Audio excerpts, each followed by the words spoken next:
So I have an update here.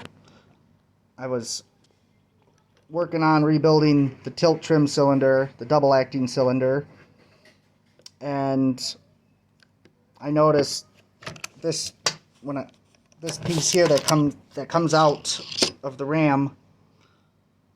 This is like some sort of check valve apparatus. This must, when you're pushing the cylinder down, when it's tilting the motor downward, this must be what causes that slower speed when it gets to the when you're trimming out. And in here there's different check valves and O-rings, and it's all held together with snap rings. So yeah, let's get the ram out of there. Now on the bottom side there's a snap ring, this big snap ring right here that held it in. So it comes out like that. And there's an O-ring in there that's going to need to be changed. And then on the top side of it, it has a plunger and a spring that's held in with this thick washer and this little teeny tiny snap ring.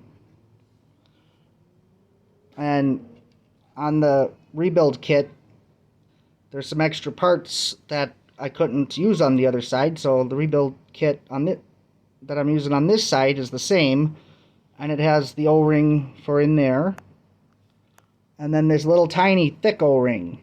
And what I'm assuming that is for is to rebuild the end of this, because that's kind of like made at the factory that way, and they must have decided this thick O-ring will do the job when it's all the way down at the bottom inside of there, and it does fit.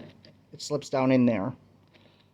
So I'm assuming that's the strategy, that you put that O-ring in there, and when it pushes down with this spring, it will seal.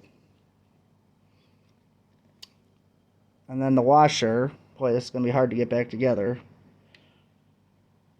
And then it's all retained with that little snap ring, that teeny tiny baby snap ring. I don't think I've ever seen a smaller snap ring than that in my whole life.